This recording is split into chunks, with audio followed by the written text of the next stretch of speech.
Yeah, the first unit, what we'll be getting started in our foundation engineering course is what is called as earth pressures.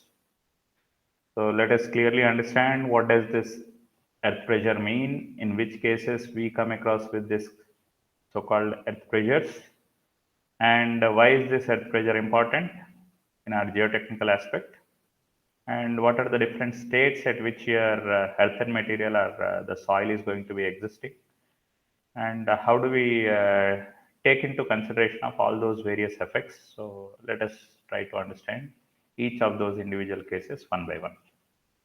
Okay, so when we start talking about foundation, how does the load gets transferred in the case of the foundation which is coming from your superstructure? So typically in the case of foundation, what happens is load basically comes from the foundation onto the soil, whatever the load that we are talking about. Okay, so the load basically gets transferred from the foundation. That's the load coming from the superstructure is getting transferred onto the foundation, and from the foundation it subsequently gets transferred onto the soil. Okay, but when it comes to the case of your earth pressure, which is certainly what we are going to be discussing in the case of a retaining structure. So we'll try to understand what is meant by that retaining structure. So the name itself says it's a structure which is trying to retain the material at two different elevation. Now here, which material are we looking at? It generally, if I want to retain the soil at different elevations, so with the help of some structure, I can try to retain the soil at different elevation, and that particular structure is what is called as your retaining structure. Now it need not be always the soil on either side. In some cases, soil could be on one side, on the other side it could be water, or it could be any combination. But ultimately, you are trying to retain the materials at different elevation with the help of that particular structure. So such structure is what is called as your retaining structure. Now, in the case of the retaining structure, so what is happening is the load, whatever we are trying to talk about, basically comes from the soil. Okay, so from the superstructure, ultimately the load might have got transferred onto the soil. Okay, so load transferred from the soil to the retaining structure,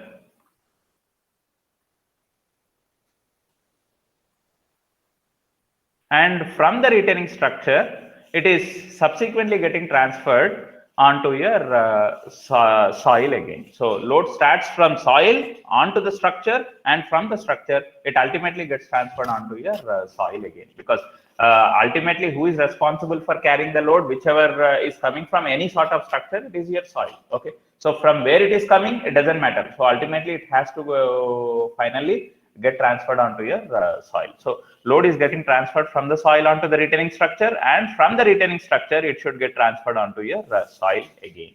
Okay, so from the foundation of your retaining structure or from a retaining wall direct itself, it could be getting transferred onto the soil. So ultimately, in the case of your earth pressure or in the case of the retaining structure, we are going to be looking at the cases where the load gets started from the soil, and once again it gets distributed onto your soil through a medium which is called as your retaining structure. Okay, so typically in the case of slope stability problems, let's say when we have talked about your slope stability problems, we said in order to ensure that your slope is safe, we said we should provide a proper slope in order to correct in order to connect the ground which is at different elevation. Let's say here the ground on the higher elevation is somewhere here, and on the lower elevated profile side the ground is somewhere here. Now what is happening, I am trying to connect my ground from higher elevation to that of your lower elevation with a proper slope. If this slope what you are providing is not proper, if it is not sufficient enough, then we know that the slope would fail, and subsequently you are going to see the failure in that particular sloping ground what you have provided. So which that slope is provided might be in the case of an embankment or might be in the case of any other problems. Okay, so you have to ensure that a proper slope is provided there. Sometimes in the process of providing a proper slope, the area what is required. Let's say, for example, I am considering an embankment which is constructed for your maybe road highway construction. So in the construction of highways, if I want to provide a proper embankment with a suitable slope, the area over which that particular embankment is getting spread in the width direction of the embankment. So in the width, the dimension of the width of the embankment at the bottom would be relatively more in some cases, where the land may not be sufficient or available enough in terms of the economical aspects. If I'm looking at the land might be very costly in that particular region, or maybe the region to which you are spreading your embankment in the width direction may not be a suitable soil condition there. So in such cases, I'm not in a position, or I don't want to spread my embankment, which is spread relatively to a larger width. So I have to confine my width of the embankment. Width of the embankment in the sense, not the top width, the bottom width.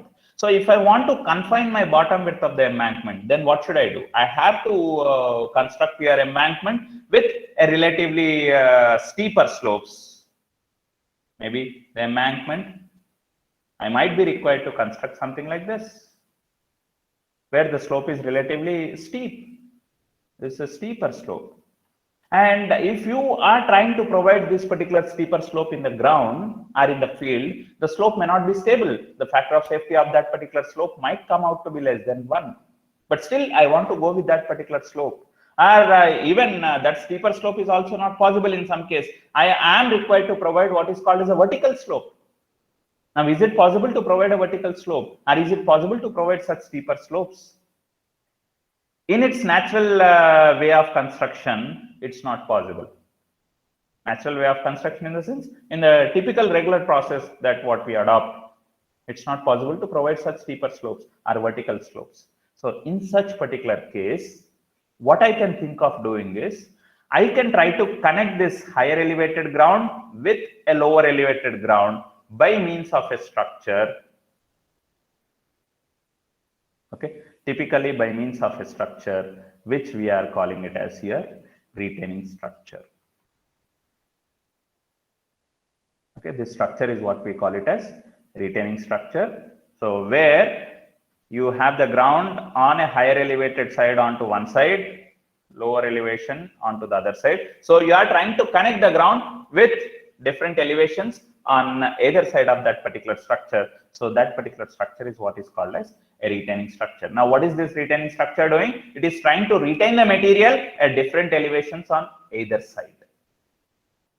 Okay, so such kind of structure is what we call it as here retaining structure. Most of the cases you might have come across where you have some vertical slopes provided in the case of some embankment constructions, or roadways which are constructed along the coastal areas where you have more issues of your wave fronts which could cause the erosion in that particular road what is being constructed. So to prevent that erosion effects, or to prevent the failure in your payments, you construct what is called as a retaining structure along that particular path, okay, along the stretch of that road which is coming directly in contact with your sea coast.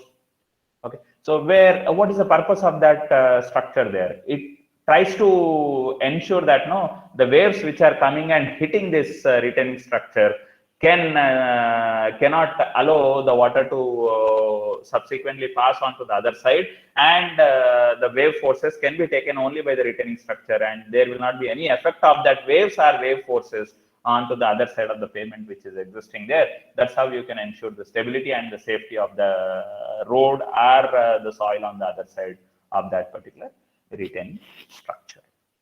Okay, that's one advantage. Sometimes what happens is, if you are required to make, if this is my ground, let's say, in this particular ground, I just want to make a vertical excavation to be carried out. So if I want to make a vertical excavation to be carried out, what we do, we try to excavate the soil, something like this.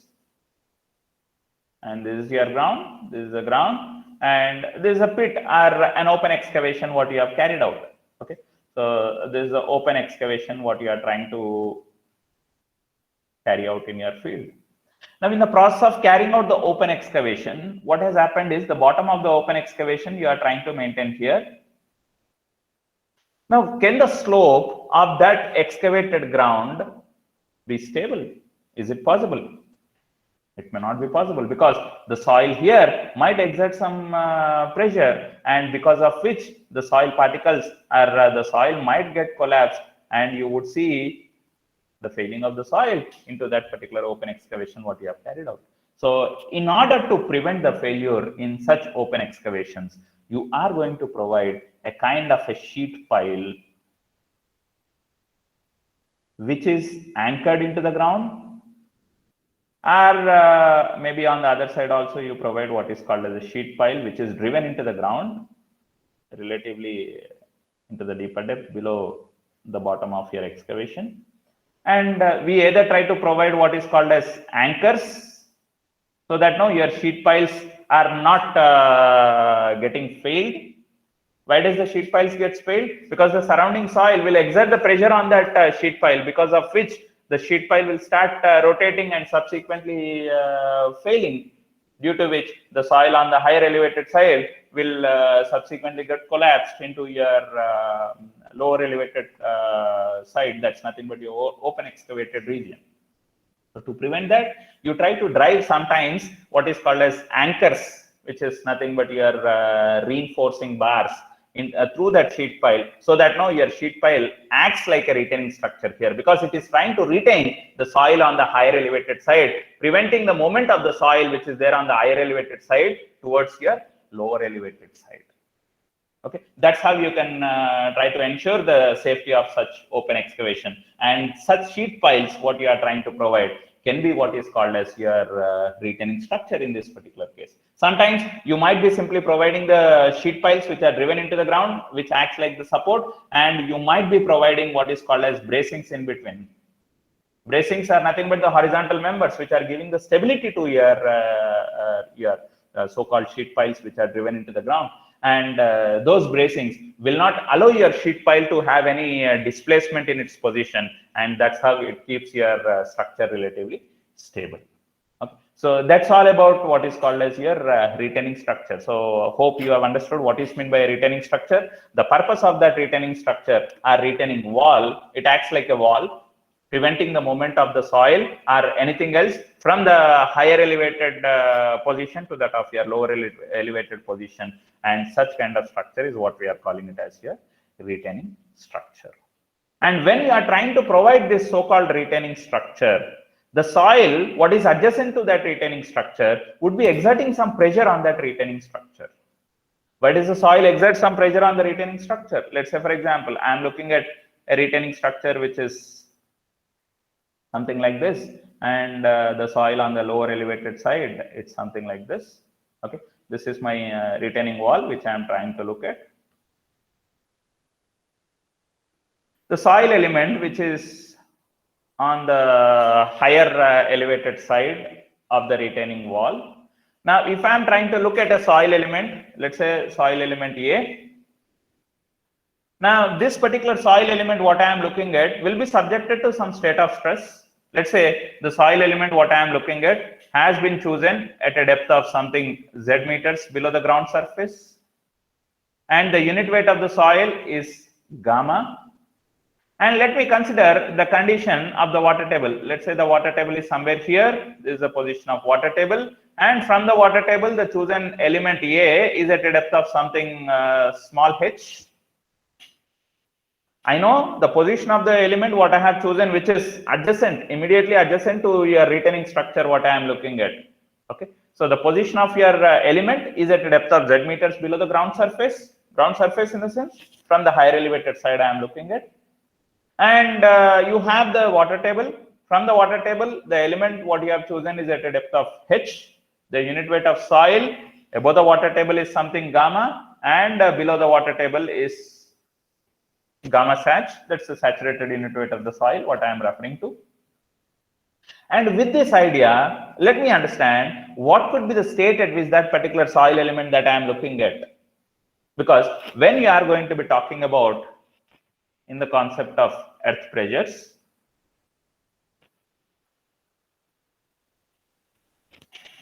we generally come across with three types of earth pressures getting developed.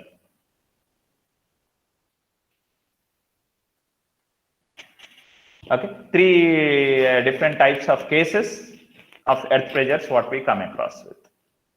That totally depends on the condition of the soil, whether the soil element what you are looking at, whether it is trying to cause any displacement in the retaining wall. Because once we understand, yes, that soil element is subjected to some state of stress.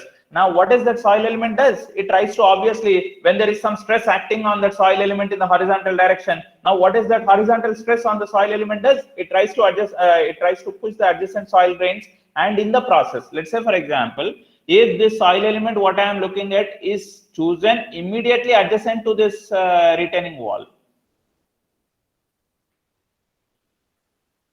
Okay, and once we go on to understand the state of stress acting on that particular soil element, let's say this is that soil element what I was trying to refer to. This is the soil element A. So this soil element will be subjected to some state of stress in the vertical direction and some state of stress in the horizontal direction. Okay, let's say as I have the effect of water table, let me consider the effective state of stress acting on that particular soil element. So in the vertical direction, the effective state of stress acting on the soil element, I am representing it as sigma V dash.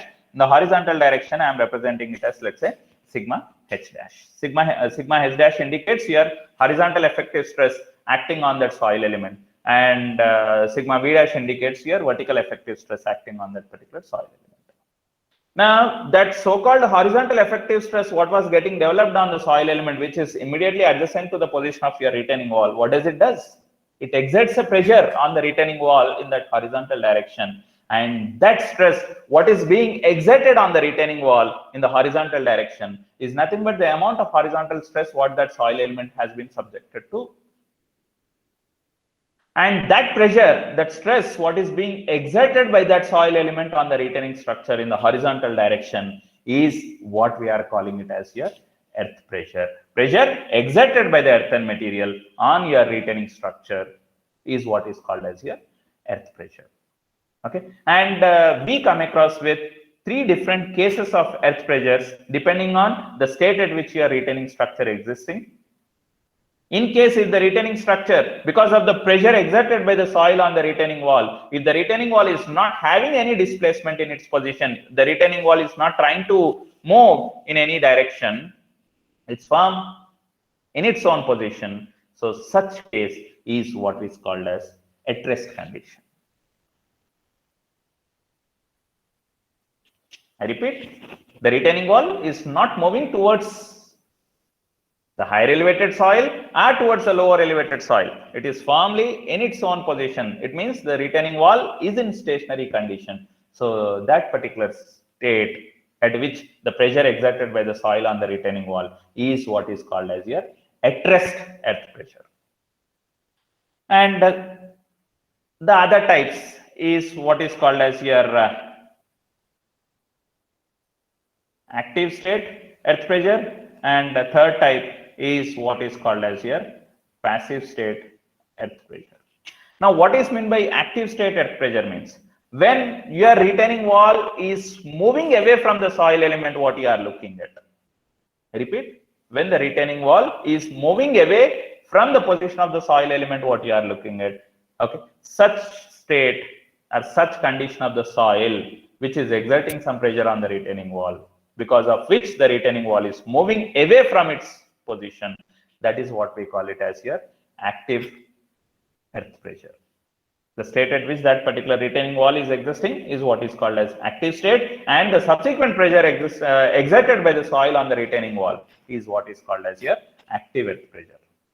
And in a similar way, when the soil, when you see the retaining structure is moving towards the soil, I repeat, when the retaining wall is moving towards the soil, then the pressure exerted by the soil on that retaining structure is what is called as your passive state, or the subsequent pressure exerted by the soil on the retaining wall is what is called as your passive earth pressure. I repeat, we are coming across with three different states depending on the displacement what you are going to have in your retaining wall due to the pressure exerted by the adjacent soil. So if the retaining wall is not moving away from its position, then the subsequent pressure exerted by the soil on the retaining wall is what is called as your at rest earth pressure, because the retaining wall is not moving away from its position or moving towards the soil or moving away from the soil. It is in its own position in the stationary state, the retaining structure is. So subsequent pressure exerted by the soil on the retaining wall. So when I say the earth pressure is nothing but it is a horizontal stress what is coming onto your retaining wall. So that is what we call it as your earth pressure. Okay. So now in the case if the retaining wall is now displacing, but it is moving away from the position of the soil what you are looking at, then that particular pressure exerted by the soil on that retaining wall is what we call it as your active earth pressure. And in case if the retaining wall is moving towards the soil and the subsequent pressure exerted by that soil on the retaining wall is what is called as your passive pressure. Okay, just look at the same example what I was trying to refer to, this example itself, the same structure. Now I am looking at the soil element A, and let's say I am looking at some other soil element which is on the lower elevated side, which I am calling it as soil element B. Now, what kind of stress that is getting developed? What is the nature? What type of earth pressure is getting developed on the retaining structure due to the soil element A and due to the soil element B? Let us understand. The retaining wall is not in its position; it is trying to move. But as the soil on the higher elevated side would exert more pressure, that's obvious. As the soil on the higher elevated side exerts more pressure, because you have soil over a relative larger depth, so relatively the resultant stress or the resultant force which is coming from that higher elevated ground onto the retaining wall, the resultant force or resultant earth pressure is going to be more, due to which the retaining wall starts moving away from the higher elevated ground. So this, let's say, maybe this is your displaced shape of the retaining structure. I'm just roughly showing you some picture. Now, once the retaining wall starts moving away from the soil, then what happens is the soil also starts slowly getting displaced towards your retaining wall, because there is some gap which is getting formed as your retaining wall is trying to get displaced. So slowly you also see that your soil would also be slightly getting displaced with the displacement in your retaining wall, which is on the higher elevated side. Now, what is happening towards your lower elevated side due to the displacement in the retaining wall? What is happening to the soil which is onto the lower elevated side? If the retaining wall is moving towards the soil, now what is happening is, in the case of element A, the retaining wall is moving away from your soil element A. But in the case of element B, the retaining wall is moving towards your soil element B. So when the retaining wall is moving towards your soil element B, what is happening? The pressure or the stresses that are getting developed in that soil element B in the horizontal direction, they are increasing. Why they are increasing? Because you are trying to push some structure towards the soil, because of which that soil element or that soil on the lower elevated profile onto the lower elevation is subjected to relatively more stresses in that horizontal direction. And the nature of earth pressure, what will be getting developed, are the nature of pressure what gets exerted by the soil onto the retaining wall, which is on the lower elevated side, is what we call it as your passive earth pressure. Why do I call it as passive earth pressure? Because the retaining wall is moving towards that soil.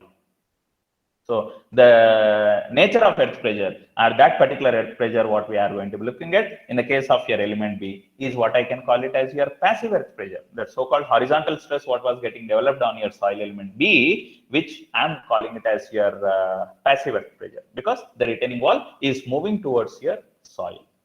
But whereas in the case of your soil element A, the retaining wall is moving away from your soil element A. So once the retaining wall starts moving away from that particular soil element or from that mass of from that part of the soil mass, then the stresses what were getting developed on that soil element A will slowly start getting released in the horizontal direction.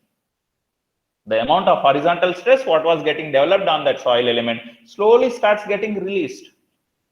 Why is it slowly starting? Why does that horizontal stress getting developed on soil element A slowly starts getting released? Because the retaining wall started slowly moving away from the soil element, because of which the amount of confining stress to which that soil element A was subjected earlier is now decreasing because of the displacement in the retaining wall, which is trying to move the retaining wall, which is trying to move away from your soil element A.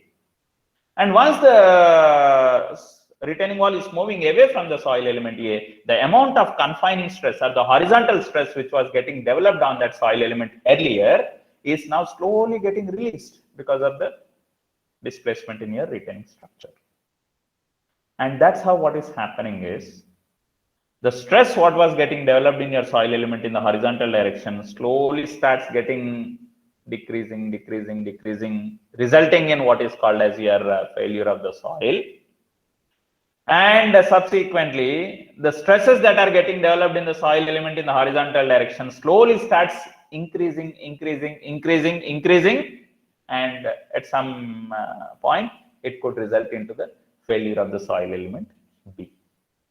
Okay, so let me now give you a clear picture of three different types of earth pressures what we are trying to talk about. One is called as your at rest earth pressure, where you are not seeing any relative displacement happening in the retaining wall. The subsequent pressure exerted by the soil on the retaining structure is what is called as at rest earth pressure. And active earth pressure corresponding to the active state is nothing but when your retaining wall is moving away from the soil, then the subsequent pressure exerted by the soil on the retaining wall is what is called as your active state earth pressure. And when the retaining wall is moving towards the soil, and the subsequent pressure exerted, earth pressure exerted by the soil on the retaining wall is what is called as your passive state earth pressure. So here in this particular example, I clearly understand that the soil element A or the soil which is on the higher elevated side, I clearly see that it is in active state, and the soil element which is chosen onto the lower elevated side, which is going to be there in your passive state. Okay, so because of that active condition, you talk about some active state of earth pressure which is exerted by the soil on the retaining wall. Because of the passive state existing or developed in the other part of the soil, you will be talking about what is called as your passive earth pressure being exerted by the soil on that particular retaining structure. And then we'll be going on to understand how much is the resultant stress which is acting on the retaining wall due to the active state earth pressure, due to the passive state earth pressure.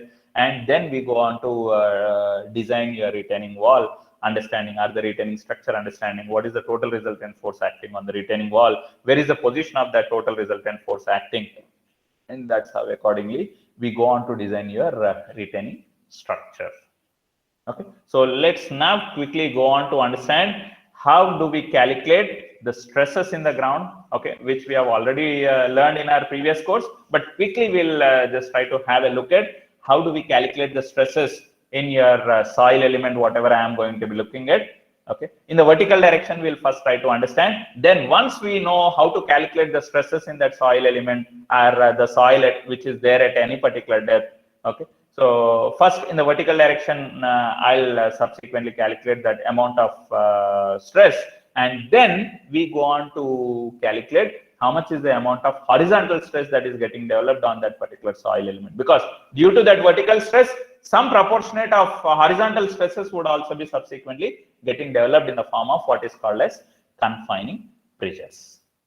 Okay, so let's quickly go on to see some particular example in which I'll be able to understand how to calculate your vertical stress. Because of any loading condition, you might have some what is called as only the effect of unit weight of the soil, or maybe you might also see some cases of surcharge load even acting on the ground. Okay, so because of any particular case, let's try to understand how to calculate your vertical stresses, and from that known vertical stresses, how do we calculate your horizontal stresses that were getting developed on your soil element.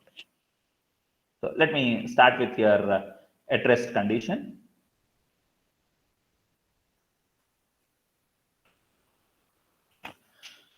Let's say I'm just trying to take a reference of some retaining structure here.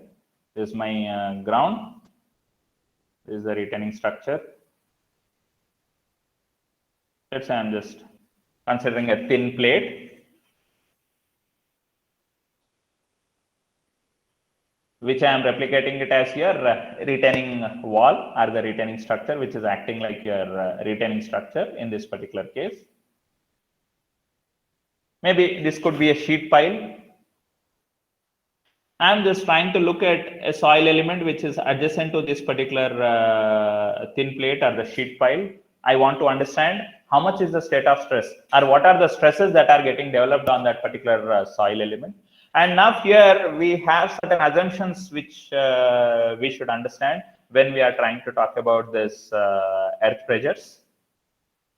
One important assumption is when you are talking about the state of stress that is getting developed on the soil element, we consider that there are no horizontal stresses acting both on your, we consider that there are no shear stresses that are getting developed on both your horizontal plane as well as on your vertical plane of that element what you are looking at.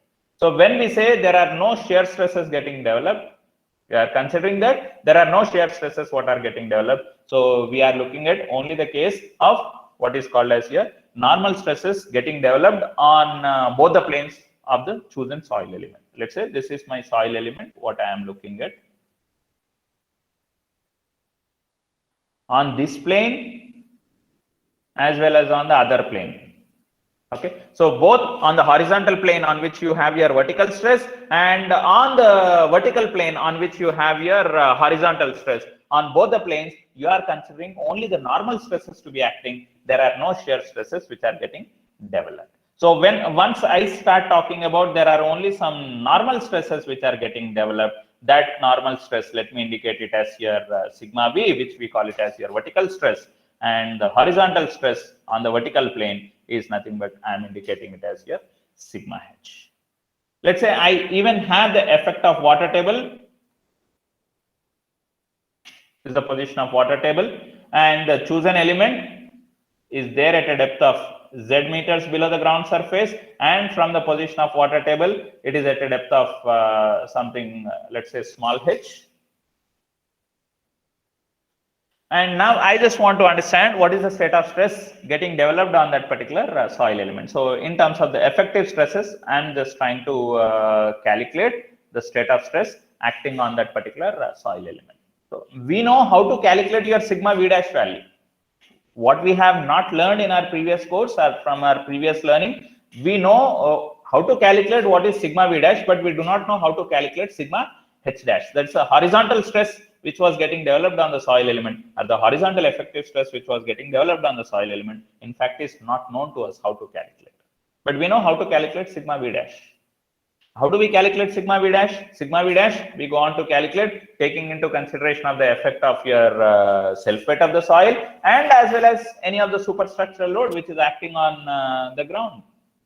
Let's say I have got some surcharge which is acting here. The amount of surcharge what is getting developed on the ground is something Q naught. Now let's quickly go on to see how to calculate your sigma v dash values. How do we calculate sigma v dash? Sigma v dash, which is effective vertical stress, is what I can call it as total vertical stress minus the pore water pressure. Now how do we calculate the total vertical stress at a depth of z meters? So my total vertical stress at the depth of z meters is coming into picture because of the self weight of the soil which is existing over a depth of z meters, and also due to the effect of your surcharge which is acting at the ground. So I'm not going into much details about how to calculate that and so on. So I'm just trying to represent those steps of what is that we are going to be getting. Let's say the unit weight of the soil above the water table is something gamma, and below the water table the unit weight of the soil I am writing it as gamma sag. Above the water table, let me consider it as gamma. Below water table, it is some saturated unit weight, something I am representing. So what is going to be my vertical stress acting on that particular soil element at a depth of z meters? So total vertical stress I am trying to talk about first.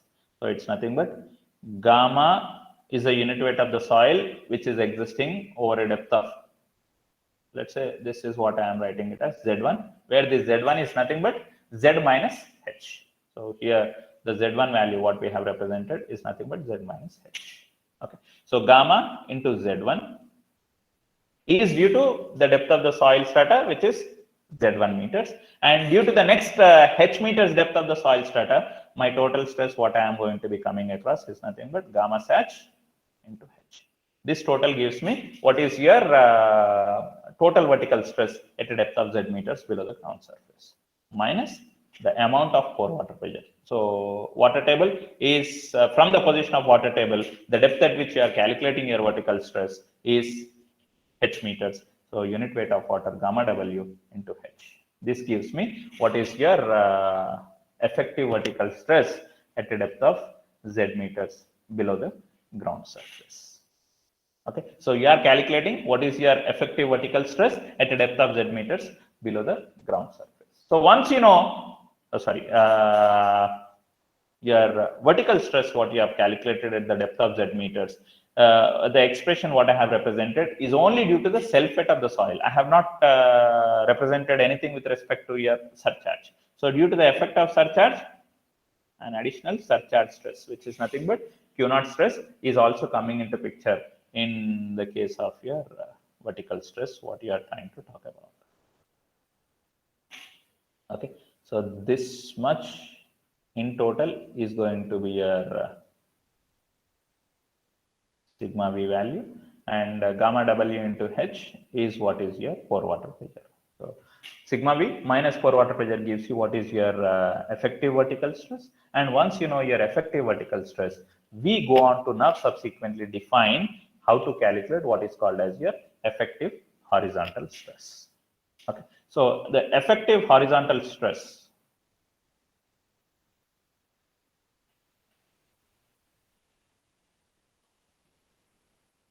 is what I am representing it as sigma H dash is what we write it as K naught into sigma V dash. Now we know what is sigma V dash, we know what is sigma H dash. Now what does this K naught indicates? K naught here indicates what is called as coefficient of earth pressure. K term generally referring here in this particular discussion of earth pressure, wherever you come across K, it refers to what is called as coefficient of earth pressure, and not 0 indicates it is rest. There is no displacement happening in the retaining wall, retaining structure. So the coefficient of earth pressure at rest condition is represented as K naught. So K naught refers to that of coefficient of earth pressure at rest. So at rest condition, the coefficient of earth pressure what we are going to be looking at is what is indicated as K naught.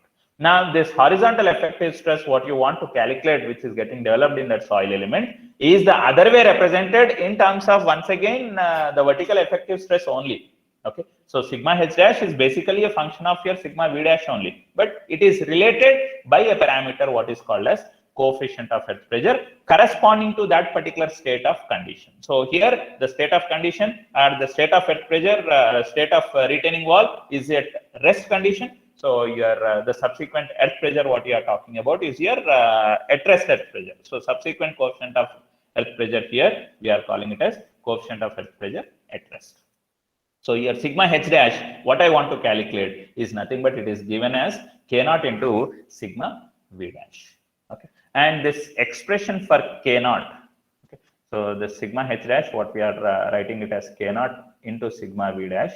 So this expression for K naught. Okay, so K naught, which we are calling it as coefficient of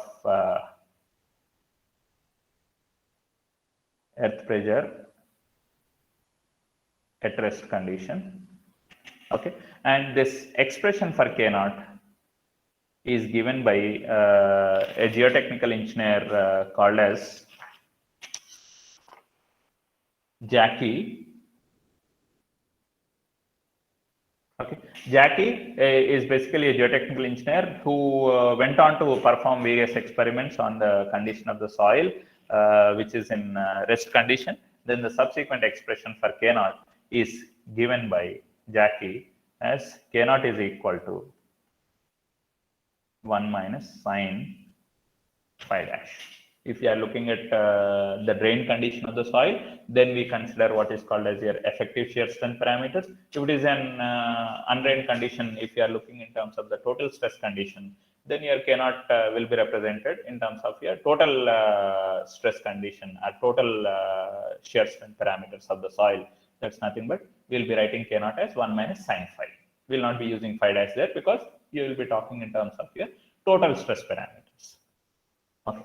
So that's how we calculate what is K naught. And once the K naught is known, then you can go on to incorporate into the expression for getting what is your sigma H dash. So once I know what is sigma H dash, okay. So once I know what is sigma H dash, then I can calculate my sigma H value, which is equal to sigma H dash plus the pore water pressure. Okay. What is sigma H dash? Sigma H dash is nothing but K naught into sigma V dash plus pore water pressure. Now, how much is my sigma H dash value is equal to? K naught is what I can write it as 1 minus sine phi dash. If I know what is the phi dash value of that particular soil, okay, so I can go on to substitute that phi dash value into the expression. And then sigma V dash from our earlier expression, we could see that sigma V dash is nothing but, let me write it here, gamma into Z1 plus gamma sat into H plus Q naught plus minus gamma W into small h. Okay, so this was your vertical effective stress. Vertical effective stress into K naught gives you what is your horizontal effective stress. So once the horizontal effective stress is known, if I want to calculate what is your horizontal stress in terms of the total horizontal stress, if I want to write down how much is the stress that was getting developed, so total horizontal stress sigma h is nothing but sigma h dash plus u, and my value for sigma h dash is what we have already calculated, and that I can go on to substitute. And we know already the pore water pressure which was getting developed at the depth of Z meters below the ground surface. So I can now subsequently say how much is your horizontal stress which was getting developed on your soil. And in fact, that horizontal stress, what we are trying to talk about, is nothing but we call it as the earth pressure. I repeat, it is what we call it as your earth pressure that was getting exerted by the soil on the retaining structure. The pressure exerted by the soil on the retaining structure is what we are calling it as your earth pressure. So this earth pressure, whatever we are trying to talk about, is in at rest condition of the soil. Okay. So for at rest condition of the soil, the amount of earth pressure what was getting developed is what we have calculated. Now, it's not just only at some particular depth. At any depth, if you want to understand how much is the amount of earth pressure that is getting developed due to the soil on the retaining wall, we can simply go on to understand by plotting a graph. Let's say if I just want to understand to plot a graph, this is the depth, and this axis refers to that of the vertical stress, either the total vertical stress, effective vertical stress, or the pore water pressure. So all those variations, I'll just try to plot it here. So let me quickly go back to understand what are my stresses, because if I know my total stress and pore water pressure, then I can say what is your vertical effective stress. So once the vertical effective stress is known, then I can go on to calculate your horizontal effective stress by multiplying with K naught. Okay. So what is my sigma V? That's your total vertical stress at the ground level. So at the ground level, you have what is called as your surcharge. So your total vertical stress at the ground is nothing but it is simply equal to Q naught. And as you move into the deeper depths, the amount of total vertical stress continues to increase with the increase in depth what you are considering there. Okay. And then if I just want to plot that variation, at the ground, the total vertical stress is Q naught. This is what is Q naught. And as you move into the deeper depths, the value might be slightly increasing like this. This is a position where your groundwater table is getting started. The slope of that curve might be slightly changing because of the unit weight of the soil above the water table, which is gamma, and below the water table, which is gamma dash.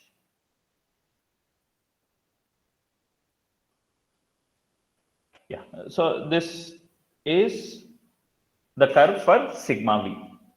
Now, what is my curve for your pore water pressure? Because from the ground surface till a depth of Z1, I don't have any existence of water table. So pore water pressure over that depth of Z1 meters is 0. But below that Z1 meters, we see that the pore water pressure is going to be continuously increasing. This is your variation of the pore water pressure with the depth. This is nothing but gamma W into the corresponding H at what depth below the water table you are trying to calculate your pore water pressure. Okay. And once I know your total stress and once I know your pore water pressure, then subsequently we know how to calculate your effective stress. So effective stress over the depth of Z1 meters is simply nothing but it is your total stress. So sigma V dash over the depth of Z1 meters, and sigma V over the depth of Z1 meters is same because you don't have any pore water pressure existing. And below this particular depth, if you are trying to look at, so I can just simply say this is a variation.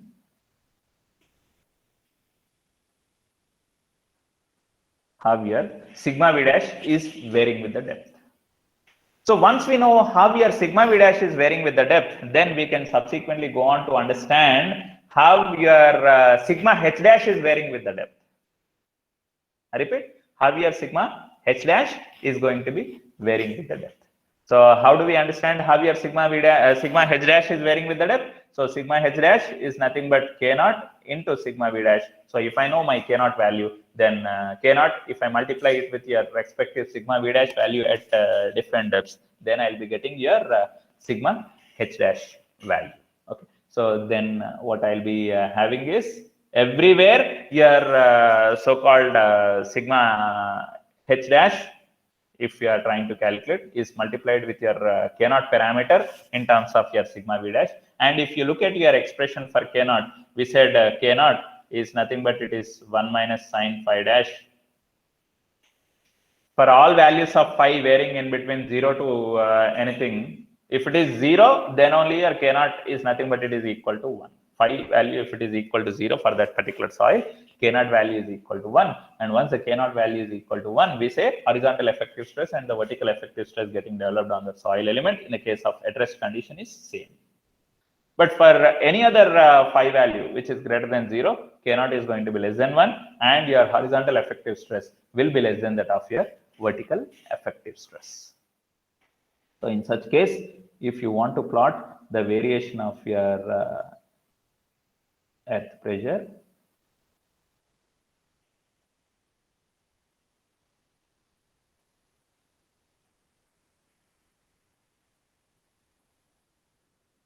you might be getting some curve like this, and this curve, what I am indicating is for sigma H dash value.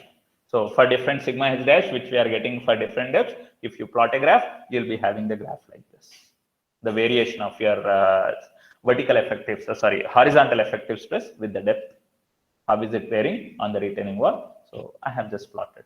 Once the sigma H dash value is known, then from that known sigma H dash, I can calculate your sigma H. That's what we write it as. Sigma H is nothing but sigma H dash plus the pore water pressure. So once I add the pore water pressure to your sigma H dash value, then I'll be getting your variation of sigma H with the depth. Over that Z1 meters, you don't have any pore water pressure to add to your sigma H dash value. So sigma H and sigma H dash value over the depth of Z1 meters is same, as there is no existence of water table. Then what we see is your pore water pressure value is getting added.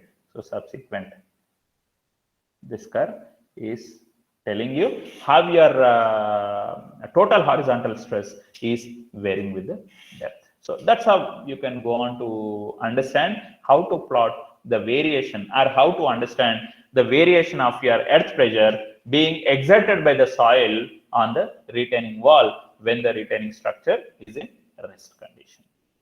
Okay, And now let's subsequently go on to understand. Let's now in this particular case, let's say for example, if we are looking at the condition of the soil, if the soil which we are looking at, if it is in a loose state, if it is a loose soil means phi value is going to be less. If the phi value is less, the k naught value is going to be relatively high. High in the sense it's not going to be more than 1, but relative value of k naught is going to be high. If k naught value is high, then sigma h dash, or the sigma h value what you are going to be talking about ultimately, that so-called earth pressure which is coming on the retaining wall due to the soil, is also going to be more. In the case if the soil is dense, I repeat, if the soil is a dense soil, if the soil is dense, what happens? The phi value of that dense soil is going to be relatively high. If the phi value is high, then the k naught value what we are going to be getting is going to be relatively low. And if k naught is low, then sigma h dash value is going to be low. And if sigma h dash is going to be low, then sigma h value is also going to be low. So in the case of dense soil, the amount of earth pressure which comes from that soil on the retaining wall at rest condition is going to be less. So when you are going to design your retaining wall, or when you are trying to design any retaining structure, we see that the pressures coming from the adjacent soil on the retaining structure should be relatively less, so that the effect of the adjacent soil on the retaining wall can be minimized by ensuring that the soil which is in a dense state. This is with respect to at rest condition.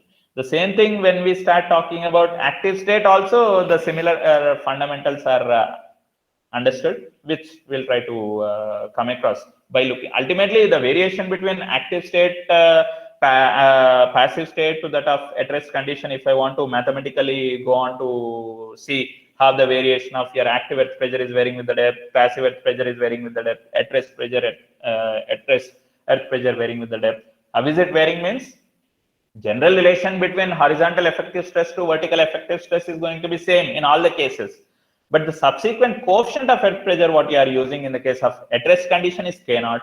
In the case of active state, we use what is called as Ka, and in the case of passive state, we use the coefficient of earth pressure which is indicated as Kp. But the relation between sigma h dash and sigma v dash is the same. Sigma h dash is equal to coefficient of earth pressure corresponding to that particular state into sigma v dash. That's it. If it is at rest condition, the coefficient of earth pressure is indicated as k naught. If it is active state, then the corresponding coefficient of earth pressure is indicated as Ka.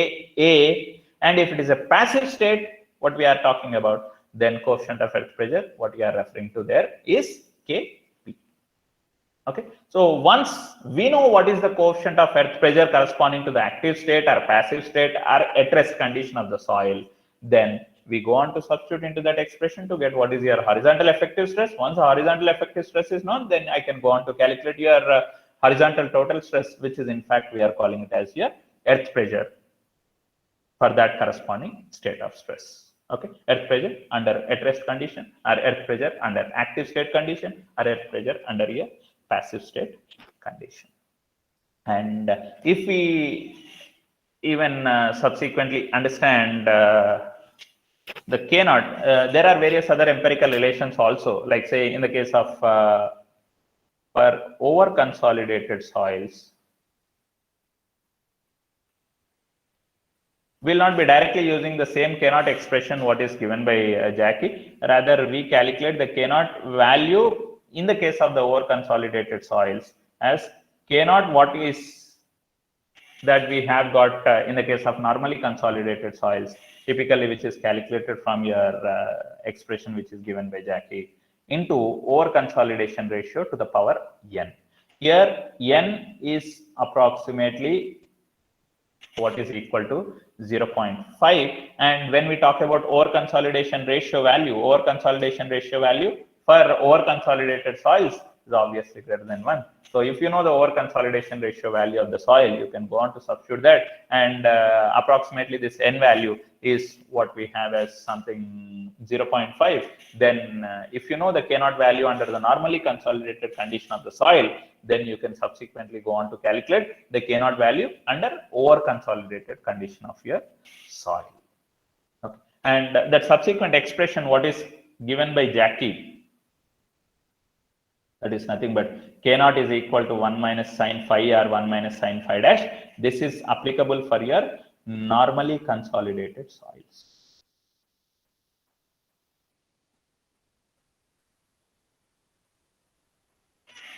Okay, so for now we'll stop our discussion and we'll continue our discussion in our next class.